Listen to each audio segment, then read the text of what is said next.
G'day guys, Nick here again from CPAP Reviews. Thanks for watching another one of our tutorial instructional videos. We're going to do a three-part series now on the ResMed AirSense10 machine, very popular machine, one of the higher end machines like the DreamStation. So it is very popular, so we'll do it in three parts. We're going to do part one, which is basically assembling it in your daily use type thing. Part two, we're going to go through the menu system, so we have a close-up of the screen, just go through the different menu options available for the patient. And then part three, we'll do the clinical settings, which is obviously what your clinician or sleep scientist would normally use to change the therapy pressure and stuff like that. So you know sort of how to do that. We'll also run through just a few of the features of the machine and why you'd sort of think about getting a ResMed AirSense10 machine.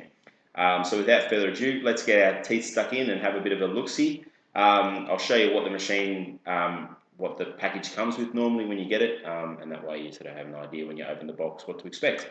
So the machine comes in this bag here. It's got a few compartments in it. If you open it up here, you've got a little spot for your manuals up the top, and then at the front here you've got a spot for your machine there that you can see. So you can see the sort of drawn out where you put the different pieces. You can put your power cable in at the front. Okay, and there's a little bit of room there for your mask as well. And then they've also got a little zipper up here where you normally put your tubing in. Alright. So it is a nice carry case. Not that that's really that important, but you can kind of see then the size of what you'd be carrying if you were going to, take it overseas or take it on a holiday. That's sort of what you're looking at there. Alright. Now the sort of compartments that come with it. This section here is your pump section, and it also includes your humidification heater plate. So unlike the DreamStation that came in two parts, your humidification section and your pump section, with this one it's all built into the one system. So your humidification and your pump section all as one unit, and this part here is our humidification chamber.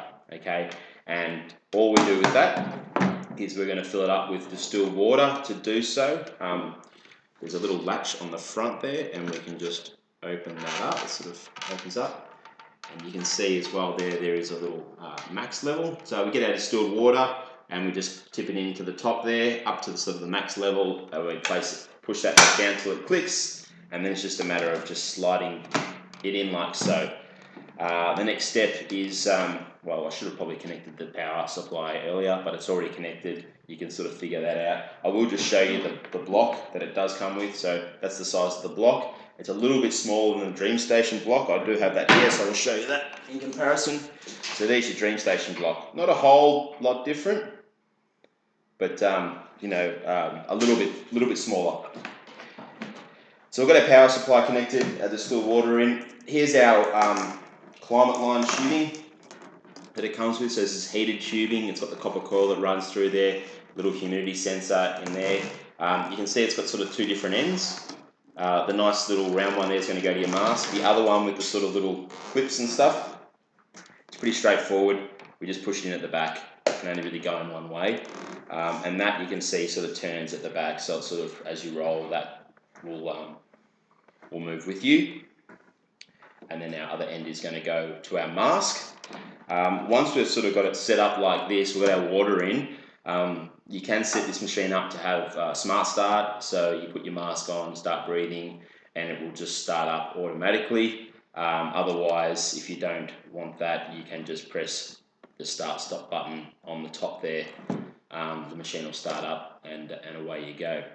So pretty straightforward. Once you finish your therapy, the next day you'd empty out the water, clean the, empty out the water, let it dry and then fill it up for the next night. When it comes to weekly cleaning, you're going to want to clean your tubing and your humidification chamber with some warm soapy water. So just a bit of diluted detergent, just dishwashing detergent. You can't put this one in the dishwasher, this chamber, unlike the DreamStation. So it just wash it by hand in the sink.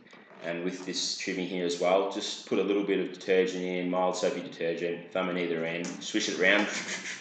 You can get like a little tube brush as well. Sometimes people get, it's like a little brush that you can go in and do it. But do this weekly, rinse it out, let it dry in sunlight or in a nice nice warm spot in your home. And then when you're ready, just plug it back in and away you go. Filter wise, you want to change your filter monthly. You can get a standard filter or the hypoallergenic filters, which I recommend you get the hypoallergenic ones. The filter just goes in this little part. I'll show you. Just on the side here. I'll just turn that on accidentally. So you can see it just here. It just pops out. So that's your standard filter that it's got in there at the moment. If you get the hypoallergenic ones, they're a little bit more, but they are very, very fine, so they don't let the really fine bits of dust come through. And I reckon the less dust coming through, the better. It's going to be better for your breathing, and also I think better for the machine in the long run as well. So spend a little bit of extra money, grab those hypoallergenic filters. You know, shop around for them. You can pick them up for about 12 of them for about $30 if you look hard enough. So that'll last you a year. SD card is in the side as well. So you just put an SD card, you can press that in if you need to give that to a healthcare professional or something like that for data. This machine has wireless data capabilities, and what that means is the machine can connect up to your computer wirelessly, and it can transfer data that way. I'll put the link into the description of this video. So if you click on the link there, you can go to the ResMed, it's called My Air. And the My Air basically, you know, gives you sort of tips, gives you sort of a score out of 100 depending on how well you're doing in terms of your usage, whether your apnea is controlled, whether your mask is sealing well, and it kind of just encourages you to, I guess, do the best you can do or get the best out of your therapy, if you will. It's also handy if you look at it and you might, you know, instruct you to make changes. So, you know, if your apnea-hypopnea index is really high, you might look at, you know, changing some of the settings. If your mask leak is not doing too well and you're not getting a good score on that, might be time for a new mask seal or a new head strap, or maybe you just need a new mask in general. Maybe the mask you've got isn't fitting you correctly. So that's quite handy, that wireless data. You can also do the SD card thing, a bit old-fashioned, but still really good. Just take the SD card out. I'll put a link in the description as well for some aftermarket software that you can get, not patented software, so stuff that's free, and you can use that as well if you like. The other great thing about this machine is it does have a little display on it, a really nice display, and you can check your data on the display, and we'll go in and show you that in part 2 of the series. So I've gone through some of the features of the machine. I'll talk about some of the other ones as well. One of the big features is they've made it quite small, portable and light. This is quite handy for people, you know, especially if you're jet setting around Australia or around the world. If you're a frequent flyer, they are very light, so it's nice and easy to take with your other luggage. You can, if you want to, use it without the humidification chamber, and you can get another little thing that goes in flush here. I'll put the link in the description, and that way it does make it quite small and portable, which is what some things people are looking for. Just the general usability of the machine is excellent in terms of the way the menu's set out. You know, it's really sort of dummy proof, so and that's saying a lot with this sort of stuff, but it really is easy just to use this wheel to go between the different menus. I'll show you it in part 2 of the series anyway. But that's really easy to do, putting the device together, all that stuff, filling up the water chamber, cleaning it, all that sort of stuff. They've gone into a bit of time and effort to make it really user-friendly, which is very important, okay?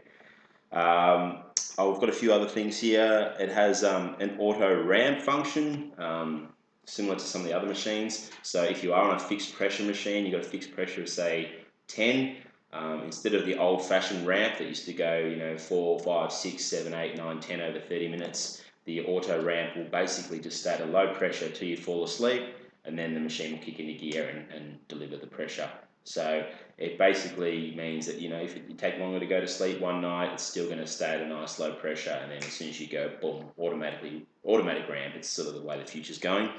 It has this really nice climate line heated tubing, so that means that you're going to it's turning on automatically because it's hitting my foot and thinking that I'm breathing on it. So the climate line tubing really good. Reduces rain out, keeps the humidification, very even throughout the whole tube. So if you are someone that's, really gets a dry mouth or really struggles with the dryness, this machine has an excellent humidification system. So that's a good point.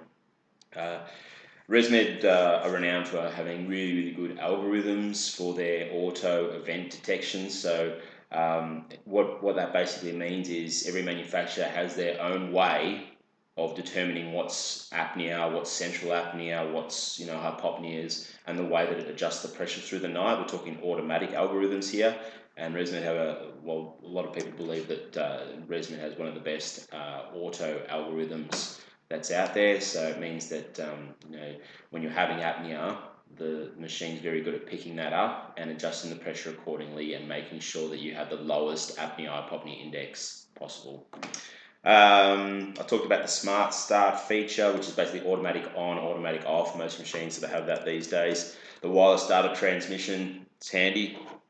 If you're going to get an import machine, like you're going to get it from somewhere else other than Australia, it probably won't have that wireless function. So if you really want that wireless function, or you're someone who's really into the data and you don't want to just look at it on this screen, you want to look at it on a big screen, then just be aware that it probably won't have that wireless thing. So it's light, it's portable. The downside of these machines are cost. They're very expensive. They're a 24-volt machine, which means that if you're wanting to use it with a battery system, you're going to have to get like a DC converter, and they'll sting you about $150 for that device.